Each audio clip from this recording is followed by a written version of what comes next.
Je vous salue, chers frères et sœurs qui aimez Dieu de tout votre cœur, qui avez confiance dans le Seigneur Jésus-Christ.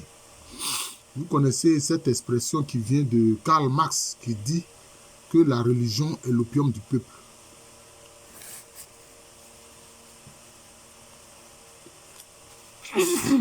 Excusez-moi. Alors, Karl Marx a dit comme ça que la religion est l'opium du peuple. Mais, on constate que Dieu, des gens voulant s'en prendre tellement à la foi, ont remplacé religion par Dieu. Comme pour dire que Dieu est l'opium du peuple. Alors que Karl Marx a dit que c'est la religion qui est l'opium du peuple. Il n'a pas dit que c'est Dieu qui est l'opium du peuple. Parce qu'il y a la religion et puis il y a Dieu. Oui.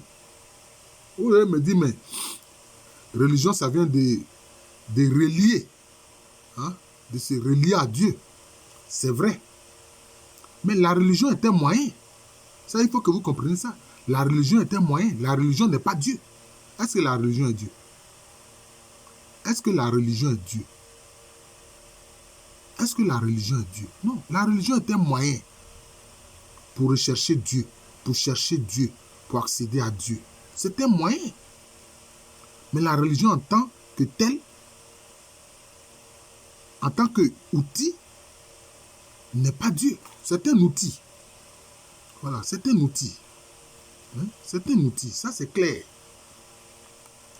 Mais les gens voulant combattre Dieu et voulant combattre les églises et la foi ont pratiquement remplacé religion par Dieu. Et qu'est-ce qu'on a fait? On empêche les gens de croire en Dieu. On empêche les gens d'exprimer leur foi. C'est ce qui s'est passé notamment, on l'a vu, excusez-moi, vraiment je suis très enrhumé, mais je tiens à faire cette vidéoconférence, cet enseignement. On a vu dans l'ex-Union des républiques socialistes soviétiques et des pays du bloc de l'URSS, c'est vrai, ils ont cassé les églises. Mais toute personne qui était soupçonnée de prier, il n'est pas à l'église, hein, on le soupçonne de prier, on le soupçonne de croire en Dieu. On le prend, on l'envoie au goulag. Ces gens-là étaient persécutés. Bon, vous avez cassé les églises. Bon, arrêtez-vous là. Mais non. Maintenant, le fait d'avoir la foi, ça, on t'arrête, on t'envoie au goulag. On t'arrête, on t'envoie en prison. Là, maintenant, on s'apprend à quoi? C'est-à-dire qu'on veut s'en prendre même à l'idée même de croire en Dieu, à l'idée d'avoir foi en Dieu. Mais la religion implique toute une organisation. La religion implique toute une organisation sociale, avec toute une hiérarchie. On le voit par exemple avec l'église catholique, le pape, les cardinaux, les évêques, etc., les curés, les prêtres, etc. Vous comprenez? Dans l'église orthodoxe aussi, c'est quoi? Il y a le patriarche, etc. Hein? Les prêtres, etc. C'est comme ça. Donc il y a toute une hiérarchie. Si c'est à cette hiérarchie que vous voulez vous en prendre, d'accord. Mais empêcher les gens d'avoir foi en Dieu, ça c'est s'en prendre à Dieu lui-même. Parce que, qu'est-ce qu'il est dit? Christ est l'auteur de la foi et le consommateur de la foi. Donc, c'est-à-dire que si vous vous en prenez à la foi, c'est-à-dire que vous vous en prenez à Christ, vous vous en prenez à Dieu lui-même. C'est de ça, et c'est ce qui s'est passé. Maintenant, il n'y a pas que ça. Il y a des gens qui se sont servis de la religion comme un moyen de domination, un moyen d'exercice d'autorité et de pouvoir sans limite. C'est ce qu'on a vu notamment en Europe, avec les croisades. C'est ce qu'on a vu avec les croisades. Hein? Bon, vous dites que vous croyez en Dieu. Vous avez confiance en Christ Jésus, qui est vrai homme et vrai Dieu. Et vous vous levez, vous dites que non, vous partez libérer la terre sainte, hein, pour permettre aux chrétiens d'Occident d'aller faire le pèlerinage. Mais est-ce que pour ça on avait besoin de prendre les armes? Parce que vous savez ce que Jésus pense des armes. Quand on est venu l'arrêter, que Pierre a sorti sa dague là, son couteau, et puis il a tranché l'oreille de l'un de ceux qui étaient venus arrêter Jésus. Jésus a dit quoi? Range-moi ça. Range-moi ça. Jésus était foncièrement contre la violence. Hein? Le fait de s'en prendre dans la vie des gens, mais ça c'est grave. Vous comprenez? Donc c'est ça. Oh, c'est ce que les chrétiens d'Occident ont fait. Ce n'étaient même pas des chrétiens ceux-là, c'était des barbares. Ils se cachaient simplement derrière la religion. On a vu le pape Nicolas V. Le pape Nicolas V, je répète bien, le pape Nicolas V. Il est un pape indigne. C'est plutôt un anti-pape. Parce qu'il ne connaissait pas le Christ Jésus. Qui se permet de dire, oui, que l'homme noir n'a pas d'âme. L'homme noir, là, lui, n'a pas d'âme. Comme moi, vous voyez là, il lui dit que moi, je n'ai pas d'âme. Que toi qui es noir, là, tu n'as pas d'âme. Et donc, les Européens, là, les Caucasiens, là, peuvent faire de toi un esclave. Alors que tout leur problème, c'était de mettre en valeur les terres qu'ils ont conquises aux Amériques en génocidant les Amérindiens. Mais comme ils sont paresseux, ils ne pouvaient pas travailler eux-mêmes, ils sont venus ramasser des hommes en Afrique pour aller les esclavagiser, pour faire le travail à leur place. Et puis ils vont rester là à paresser, à jouer les paresseux. C'est ça qui s'est passé. Mais Nicolas V a donné sa caution papale. Est-ce que vous pensez que ce pape-là, c'est un pape? C'est un démon. Pourtant, il était pape. Il était à la tête de l'église catholique. Nicolas V. Vous voyez? Alors, c'est des gens comme ça qui donnent raison à Karl Marx quand il dit que la religion, c'est l'opium du peuple. Voilà. Il a donné un prétexte. L'homme noir n'a pas d'âme. Donc, celui qui n'a pas d'âme, donc, le Christ n'est pas... Le Christ ne le sauve pas, puisque Christ sauve les âmes. Vous voyez sa stratégie? C'est une stratégie totalement satanique.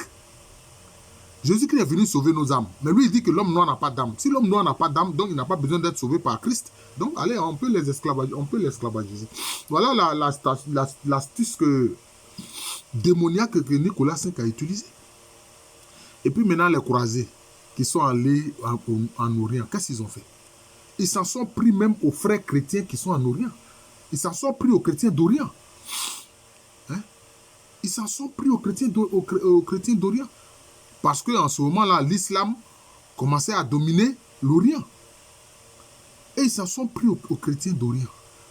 Alors qu'ils ont bien vu que eux aussi, ils sont disciples du Christ Jésus. Mais ils s'en sont pris à eux.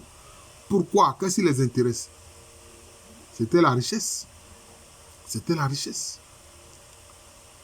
On a vu des gens des cités italiennes, Venise et autres, venir piller Constantinople.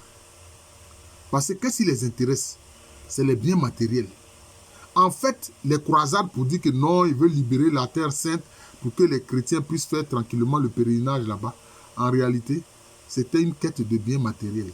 C'était pour piller. C'était des pillards. Mais ils se sont servis de la religion. Et c'est là où ils donnent raison à Karl Marx. Ils se sont servis de la religion. Donc, ils donnent raison à Karl Marx.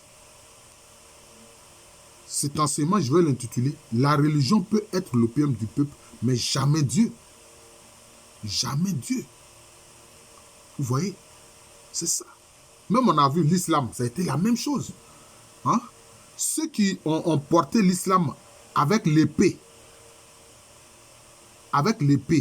ils se sont servis de la religion musulmane pour étendre leur pouvoir et pour s'enrichir. C'est ce qui s'est passé. Hein? Que ce soit la dynastie issue des Omeyyades, c'est-à-dire de la famille Mouyaouya, qui a été même une famille de la Mecque qui a combattu même Mohammed, le prophète des musulmans. Cette famille a combattu Mohammed, le prophète des musulmans.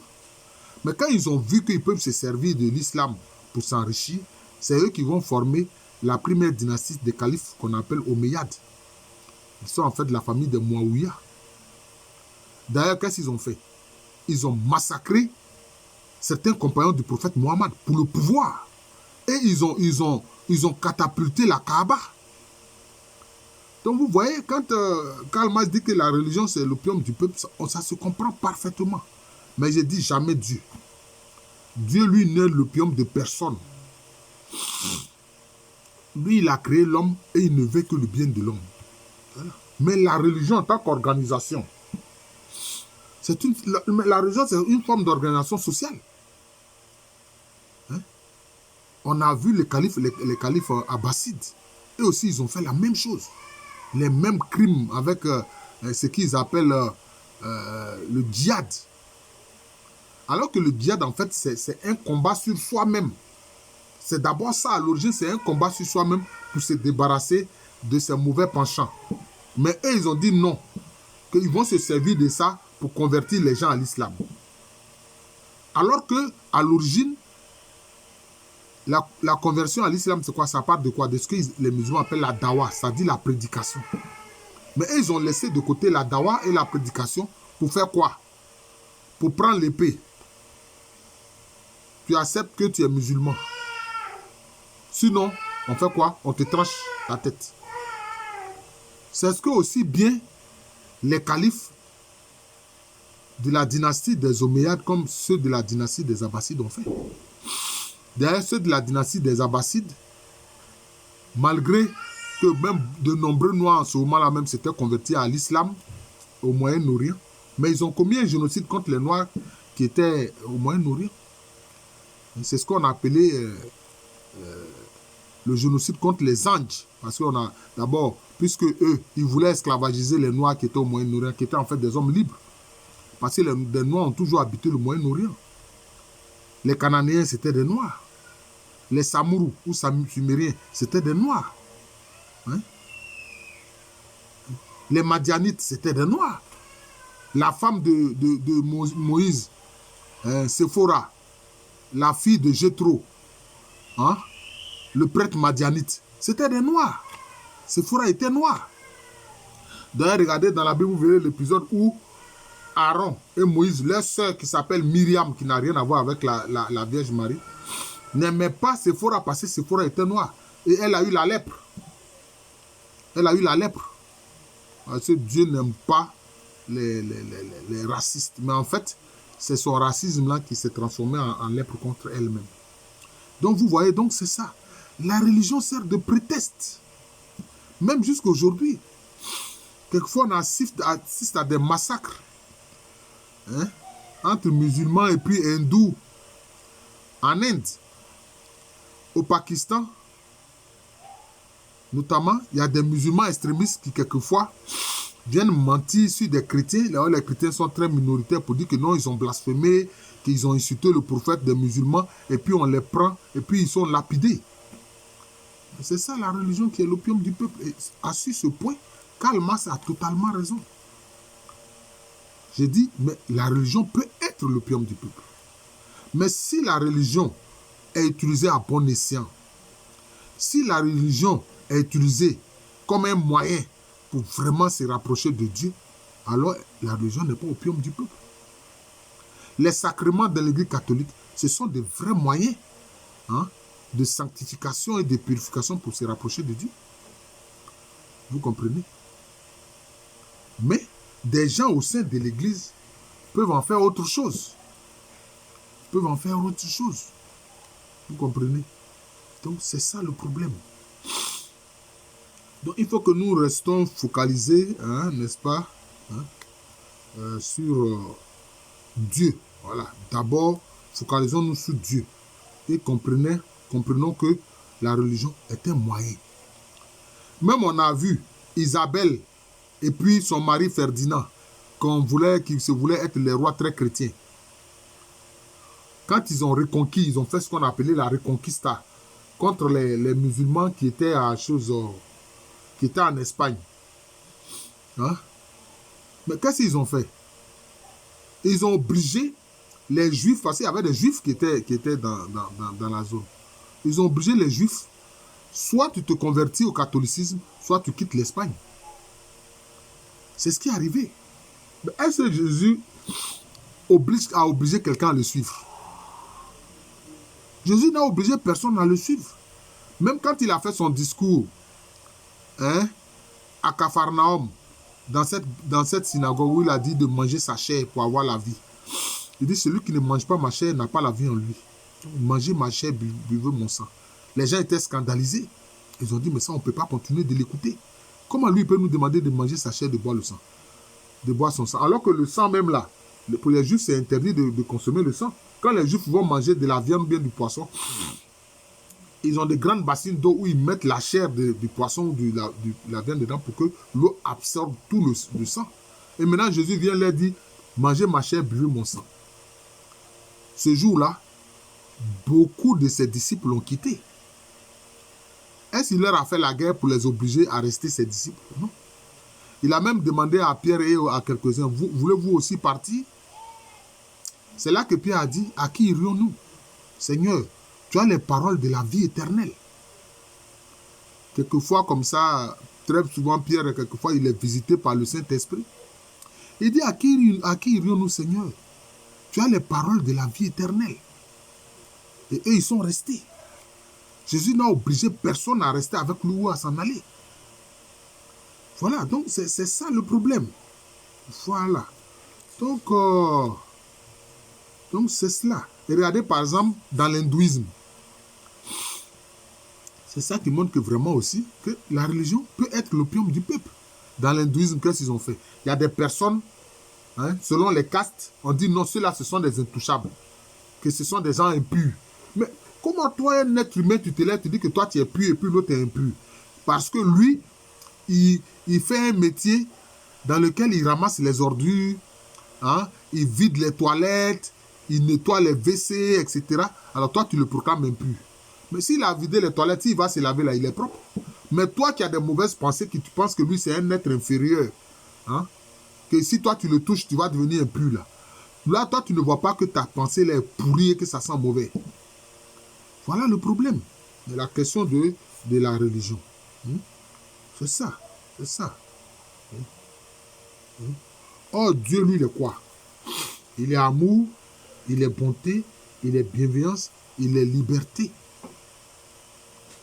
Il est paix. Voilà. Donc, effectivement, la religion peut être l'opium du peuple, mais jamais Dieu. Mais si la religion est utilisée à bon escient, alors, ça fait du bien. On peut passer l'opium, qu'est-ce que c'est? C'est une drogue, en fait. L'opium, ça vient de quoi? C'est le pavot. Il y a une plante qu'on appelle le pavot. Voilà. Quand on prend la sève, etc., les éléments du pavot, et on transforme ça maintenant en opium. Mais le pavot naturel peut être bon. C'est comme la feuille de coca. La feuille de coca est bonne. C'est bon pour les hommes. On peut utiliser ça, c'est bon pour la santé. Le pavot aussi, c'est bon pour la santé. Mais si tu prends la feuille de coca puis tu fais la cocaïne, là, ça devient autre chose. Parce que la cocaïne, elle est nuisible à la santé des gens. Voilà. Mais la feuille de coca, c'est un remède. C'est une feuille qui fait du bien. C'est une plante qui fait du bien. Ça permet de résister à la faim, de résister à la soif, de résister à la fatigue. Et puis là, il n'y a même pas une question d'accoutumance, c'est-à-dire du fait que tu ne peux plus t'en passer. Non. Vous voyez, donc c'est cela. Voilà. Je vous remercie. Je suis le frère Jean de l'amour de Jésus. Il y a certains qui ne m'ont pas vu depuis quelques jours. Ils ont dû se dire, mais parce qu'en moyenne, je peux faire facilement chaque 2 jours au moins un enseignement, une vidéoconférence, un enseignement. Mais c'est parce que j'étais à un colloque international à Yamoussoukro.